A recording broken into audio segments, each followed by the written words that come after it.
কৃষিজীবী ভাই বোন বন্ধুদের জন্য কৃষি বন্ধুর আজকের প্রতিবেদন থাকছে ক্ষীরার বিভিন্ন রূপ এবং এর প্রতিকার সম্পর্কে। ক্ষীরা পছন্দ করে না এমন মানুষ খুবই কম মিলবে। সবাই ক্ষীরার স্বাদ নিতে চাইলেও কিভাবে ক্ষীরা রোগ বালাইয়ের সাথে মাঠে লড়াই করে সবার হাতে পৌঁছায় তাই অনেকেই জানে না। লাভজনক এই সবজি জমিতে নানান রোগ বালাইয়ের সাথে লড়াই করতে হয়। ক্ষীরার কয়েকটি রোগের মধ্যে অন্যতম গুরুত্বপূর্ণ 3টি রোগ নিয়ে আজ আলোচনা করব। আলোচনার পূর্বে অবশ্যই ভিডিওটি আপনি আপনার টাইম লাইনে শেয়ার করে রাখুন এবং যারা শেয়ার করবেন ভাগ্যবান একজন বন্ধুর জন্য রয়েছে বিশেষ পুরস্কার। ক্ষীরার অন্যতম একটি রোগের নাম হচ্ছে ডাউনি মিলডিউ। রোগের প্রাদুর্ভাব মহামারী আকার ধারণ করে তখন কিন্তু বলতে গেলে পুরো ফসলটাই নষ্ট হয়ে যায়। আপনি চাইলে ইচ্ছে করলেই এই ডাউনি মিলডিউ রোগ প্রতিরোধ করতে পারেন। তার আগে জেনে নেই ডাউনি মিলডিউর রোগের লক্ষণ।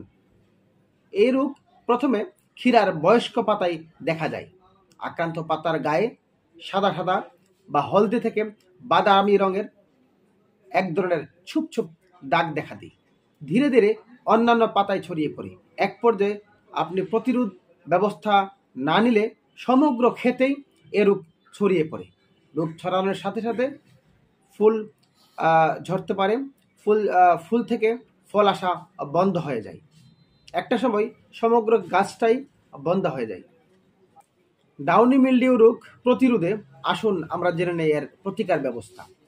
আক্রান্ত পাতাগুলা সম্ভব হলে ছিঁড়ে ফেলতে হবে। সেই সাথে ম্যানকোজেব প্লাস মেটালেক্সিল গ্রুপের ছত্রাকনাশক যেমন অ্যান্টিব্লাইট অথবা রেডিমোল সহ অন্যান্য কোম্পানির বিভিন্ন ছত্রাকনাশক রয়েছে এই গ্রুপের। এছাড়াও ম্যানকোজেব প্লাস ফেনামিডল গ্রুপের যেমন সিকিউর প্রতি লিটার পানিতে 2 গ্রাম হারে মিশিয়ে সকাল 11টা থেকে দুপুর 2টার মধ্যে জমিতে স্প্রে করতে হবে। এছাড়াও সালফার গ্রুপের ছত্রাকনাশক যেমন গেইবেট, মনোবিট, ম্যাকবিট প্রতি লিটার পানিতে 2 গ্রাম হারে স্প্রে করতে হবে। বাংলাদেশ কৃষি গবেষণা ইনস্টিটিউট দীর্ঘ গবেষণা করে ডাউনি মিলডিউ রোগ প্রতিরোধে একটি উপায় বের করেছে। এই রোগ প্রতিরোধের জন্য ক্ষীরার বীজ রোপণের 30 থেকে 35 দিন অর্থাৎ ফুল আসার পর থেকে 7 থেকে 10 দিন অন্তর অন্তর 3 থেকে 4 বার বায়োডার্মা প্রতি লিটার বা ডাইনামিক প্রতি লিটার পানিতে 3 গ্রাম হারে পাতার উল্টো পৃষ্ঠে স্প্রে করতে হবে। শীতের তাপমাত্রা যখন বাড়তে থাকে এ রোগের লক্ষণ তত দ্রুত ছড়িয়ে পড়ে। ডাউনি মিলডিউ রোগ দমন করার ফলে কৃষকের মাঠে ক্ষীরার ফলন 15 থেকে 20 গুণ বৃদ্ধি পায়। তাতে কৃষক অর্থনৈতিকভাবে লাভবান হয়। এবার জেনে নেই ক্ষীরার কুনাচে দাগ রোগ। এটি একটি ভাইরাসজনিত রোগ। সাদা মাছি দ্বারা ভাইরাস ছড়ায়। আক্রান্ত গাছ খর্বাকৃত হয়, পাতার গায়ে ঢেউয়ের মতো ভাঁজের সৃষ্টি হয়, কুঁচকে যায়। বয়স্ক পাতা পুরো ও মচমচে হয়ে যায়।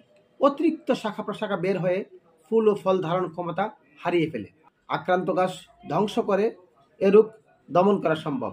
এছাড়াও রোগমুক্ত গাছ থেকে বীজ সংগ্রহ করতে হবে। রোগ প্রতিরোধ ক্ষমতা সম্পন্ন জাত ব্যবহার করতে হবে। ভাইরাসের বাহক পোকা দমনের জন্য ডায়ামেথয়েড, অ্যাসাটাফ, অ্যাডমায়ার, টিডু যে কোনো একটি প্রতি লিটার পানিতে 1 মিলিগ্রাম হারে মিশিয়ে স্প্রে করতে হবে। একই জমিতে বারবার কুমড়া জাতীয় এই সবজির চাষ বন্ধ করতে হবে। ক্ষীরার মোজাইক রোগ ক্ষীরার ফসল নষ্ট করে ফেলে। এ রোগ হলে গাছে হলুদ ও গাঢ় সবুজ ছুপ ছুপ মোজাইক করা পাতা দেখা যায়।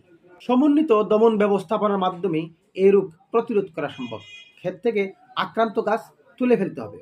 জাপ পোকা ও সাদামাছি পোকা এ রোগের বাহক, তাই এদের দমনের জন্য ইমিডাক্লোপিড গ্রুপের বিভিন্ন কীটনাশক যেমন অ্যাডমায়ার প্রতি লিটার পানিতে 1 মিলিগ্রাম হারে মিশিয়ে স্প্রে করতে হবে।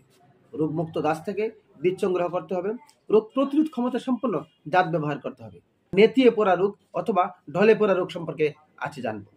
এ রোগের লক্ষণ হচ্ছে পুরো গাছ আস্তে আস্তে নেতিয়ে পড়ে। প্রখর রৌদ্রে গাছের পাতা, আগা, ডগা ঢলে পড়ে বা নেতিয়ে পড়ে। পরবর্তীতে পুরো গাছটাই মারা যায়। সমন্বিত দমন ব্যবস্থাপনার মাধ্যমে এই নেতিয়ে পড়া রোগ দমন করা সম্ভব হবে। আক্রান্ত গাছ সংগ্রহ করে ধ্বংস করে বা পুড়ে ফেলতে হবে।